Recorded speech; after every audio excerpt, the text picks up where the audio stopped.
bahwasanya Nabi tidak tahu apa yang terjadi setelah beliau meninggal dunia. Nabi bercerita, waktu saya lagi di telaga, tiba-tiba ada orang ingin datang menemuiku, tiba-tiba dihalangi. Kemudian saya bilang, ya Allah, itu umatku, kenapa dihalangi? Ya, maka dikatakan kepada Nabi, innaka la tadri, kau tidak tahu ma ahdatsu ba'dak, apa yang mereka ada-adakan, bid'ah yang mereka lakukan setelah kau meninggal dunia. Ini dalil yang sangat tegas bahwa setelah Nabi meninggal dunia dia tidak tahu apa yang terjadi setelah itu. Paham? Dalilnya sangat jelas, hadisnya mutawatir.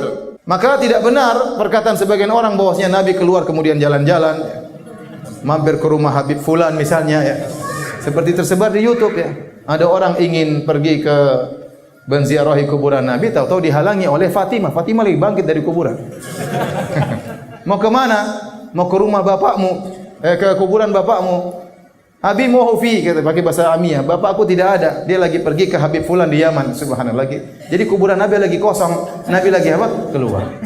Seandainya Nabi bisa berjalan-jalan ke sana sini, ketemu si Fulan, ngobrol dengan si Fulan, mengunjungi rumah si Fulan, wali Fulan, Habib Fulan, berarti Nabi tahu dong kondisi politik dunia.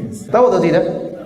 Kira-kira kalau ngobrol sama orang-orang tersebut, mereka cerita enggak tentang kondisi masyarakat Muslim di dunia ini? Cerita, ya Rasulullah di Suriah ada begini. Ternyata dikatakan dalam hadis ini, innaka la tadri ma ahdatsu ba'dak. Sungguhnya kau tidak tahu apa yang mereka lakukan setelah engkau meninggal dunia. Jelas. Wong Nabi saja masih hidup, Nabi tidak tahu apa yang terjadi kalau di luar jangkauannya. Buktinya apa? Buktinya waktu kalung istrinya hilang, Nabi cari-cari enggak ketemu. Tidak tahu kalungnya di mana. Enggak usah bicara tentang jauh-jauh, kalungnya di mana Nabi tidak tahu. Sampai Rasulullah SAW suruh sahabat nyari, semalam suntuk mereka cari, enggak ketemu-ketemu. Sampai tatkala sudah tiba waktu salat subuh, para sahabat gelisah, gimana mau salat? Ternyata turun ayat tayammum. Kalungnya Aisyah hilang, tidak diketahui di mana. Ternyata tidak ketemu, kata Nabi kita pergi. Ternyata kalungnya ditindih sama onta. Makanya enggak ketahuan, ya.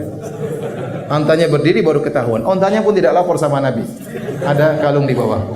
Waktu Aisyah dituduh berzina dengan Sofwan bin Mu'attal As-Sulami, Nabi sudah jalan di luar, Aisyah terlambat datang, diantar oleh Sofwan masuk kota Madinah. Maka orang-orang munafik mengatakan Aisyah telah berzina dengan Sofwan bin Mu'attal As-Sulami. Nabi tahu atau tidak? Tidak tahu. Nabi tidak ngerti apa yang terjadi.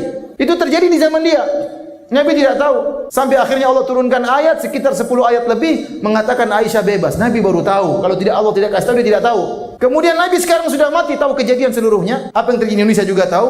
Enggak benar. Enggak benar. Nah, bagaimana kemudian ada yang mengatakan Nabi sekarang tahu sana sini, Nabi ngerti, silakan beristighotsah minta tolong kepada Nabi, ya Rasulullah tolong kami. Ini enggak benar. Nabi datang hadir acara ini. Kemudian tatkala Nabi masuk, semua orang berdiri menyambut kedatangan Nabi. Yang benar saja.